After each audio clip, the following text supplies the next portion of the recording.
Welcome back to Lights Camera Akron. Once again, I'm Rachel Farringer. And I'm Jeannie McBride. This weekend in Akron, nearly a dozen homeless individuals are suing the City of Akron's mayor and other city officials for a policy they say has led to police and city workers throwing away and confiscating their tents, clothes, and personal items. One of the defendants said he suffered frostbite and had 2 toes amputated after authorities discarded his winter boots and other belongings last November. The lawsuit asked the homeless people who sued be compensated for their lost belongings and that the City of Akron change its policies and practices regarding the homeless. A new look and a new color is coming to the City of Akron. Since the spring, the Akron Police Department has been phasing in newly designed all-black sedan and SUV cruisers. The transition actually dates back to 2011, about the time when Ford announced it would no longer produce its Crown Victoria sedans used by the Akron Police. Around the same time, officers felt it was time for a design change from the blue-trimmed white patrol cruisers that have been dotted city streets since 2000.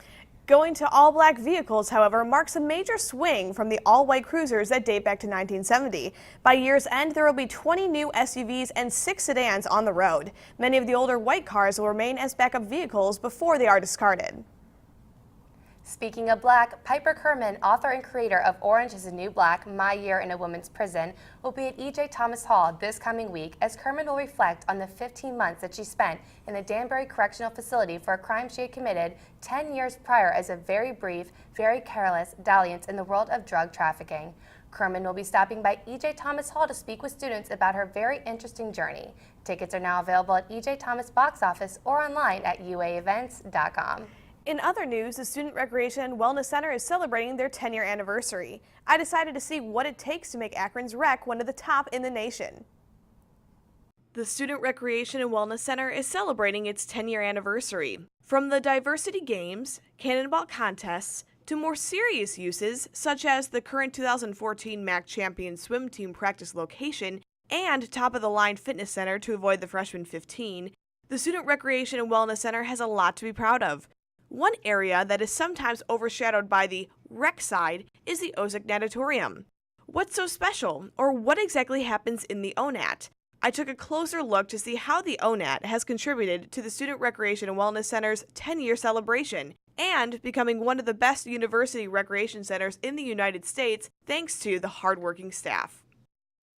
So actually the rec has been open for 10 years, but the ONAT over here has actually been open for about 30 years. It was the original rec center before the new one was built, so we're a little bit ahead of the curve on that one.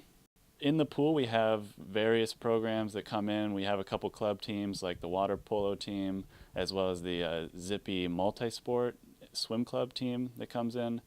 We also have open kayaking that's done through Outdoor Adventures you can check out through the Oasis, and also open rec time. Well, right now in the pool, are water polo, Special Olympics, and a high school swim team. But we do college swim meets and other community events. So on the ONAT side, one of the things a lot of people don't know is that outside of the pool we have 8 racquetball courts. We have rackets that can be rented as well as goggles. You need to buy racquetballs, but other than that they are free to the public, the students, anyone with a zip card or a membership. Usually a couple of them are set up for volleyball, so grab a couple friends, usually 4 or more is a good number for that, and come in and play. If you have ever watched the hit TV show The Office, the lifeguards in the ONAT could give that show a run for its money. The lifeguards are trained to save and protect patrons, but what really happens in the daily lives of the University of Akron lifeguards?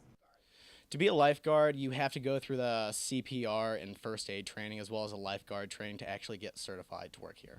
In services we hold once a month, and they're always run by the head guards to just basically refresh the lifeguards on their lifeguarding skills, CPR techniques, stuff like that, just to keep everyone on their toes. Every day it's something new. Each student's different than the next, and really it's just a lot of fun. When I graduate, I'm definitely going to miss the relaxed behavior around everyone and just being able to go to work and hang out with my friends all day pretty much. The thing I'll miss most would probably just be working with some friends. The staff is all awesome. We work together really well. So saying goodbye to everybody is going to be tough after being here for 3.5, 4 years, especially with our bosses. They're super cool, just even to hang out with outside of work. So moving away or wherever we end up, not seeing them like we do most days now is going to be tough for everyone, but on to better things. Even though the lifeguards have some major responsibilities, it's great to see the comedic fun and laughter that the lifeguards share. By the looks of it, the Student Recreation and Wellness Center will have much more to celebrate in the future. Here's to another 10 years. I'm Jeannie McBride for Lights Camera Akron. Unfortunately, it's time for another break. But don't worry, we will be back with more Akron news for you. Thank you for watching Lights Camera Akron. Don't change that channel, we will be right back.